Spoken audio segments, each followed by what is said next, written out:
Hello, this is Carrie from Cookbook Divas. Today I thought it would be fun to look through the Camp and Cabin Cookbook for those of you that go camping or go to cabins. I don't do either. I consider staying at a Best Western roughing it because I'd rather be at a Westin or a Hyatt or a Sheraton. But I do like to cook outdoors on a fire pit or a barbecue grill, etc. So in the interest of pretending I'm cooking outdoors, I will look through the Camp and Cabin Cookbook with you, but I hope to never go camping again. I like my soft bed and my clean bathroom. But this is by Laura Bashar. 100 recipes to prepare wherever you go.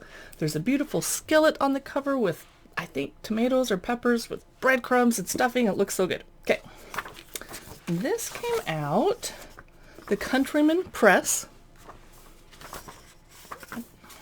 When did it? I don't know. I didn't say when it came out. My library got it in 2019, I guess. So, okay. Let's check out the table of contents. Chapter 1, the outdoor kitchen. I have one of those in my backyard, but not the fancy kind. I literally mean like a fire pit. Chapter 2, morning meals. Chapter 3, nibbles and bites. Chapter 4, the main event. Chapter 5, satisfying sides. Chapter 6, sweet treats. And Chapter 7, bottoms up, which I'm assuming is the drinking chapter, which I would need to do heavily if I was in a campsite or even a rustic cabin.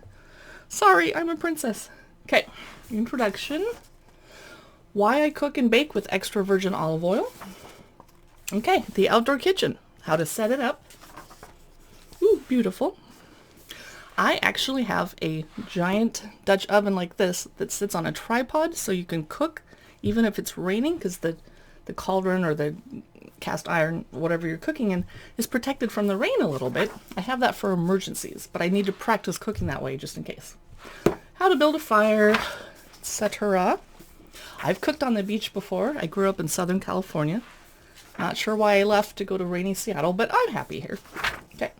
Grilling, foil cooking, Dutch oven cooking, ash cooking, cast iron cooking, etc. So we're going to learn a lot if we go back and read this part of the book. How many briquettes do you need? Okay, morning meals, first chapter. So far I am loving the photography here. Dutch oven vegetable frittata. Yum. Whole wheat French toast with blueberries. That's a lot of instructions for a simple dish. Ooh, beautiful.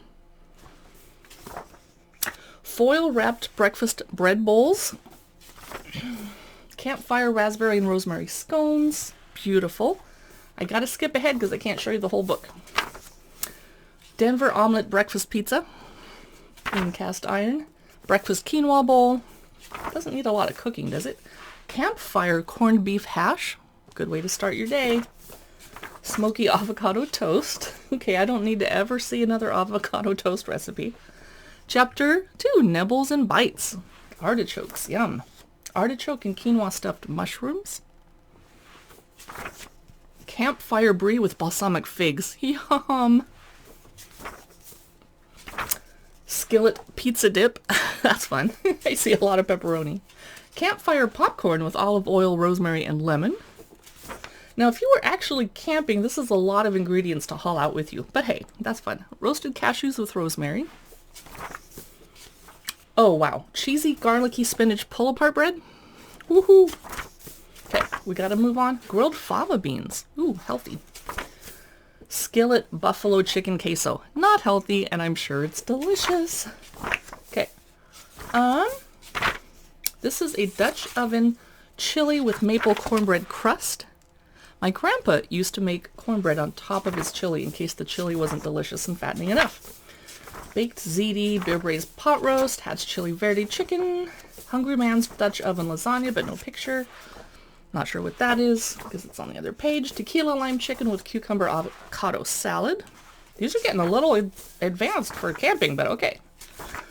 I'm trying to find the next chapter. Suddenly we're into the fish, I think. Campfire ramen. Okay, campfire ramen. That's clever. Never heard of such a thing. Couscous stuffed acorn squash. There's a picture. That sounds good. I don't know what chapter we're in anymore. I love the photos in this cookbook. Let's look. Whoa, what's that? Okay, this is getting a little gourmet. Wow. Okay. This is chorizo meatloaf. I'm sure a lot of people would love that. Campfire paella. Now remember, you don't have a refrigerator out there, people. Okay, next chapter, satisfying sides. Herb and garlic new potatoes. Yum. I serve those several times a week. My boyfriend loves them. Grilled leek with buttered breadcrumbs. Ooh. I haven't grilled leeks in too long. Jalapeno creamed spinach and greens. Cauliflower rice with fresh herbs. Nice. Moving ahead, nacho potatoes, heart attack potatoes. Balsamic vegetable kebab salad. Keeping it simple. Okay, let's move ahead.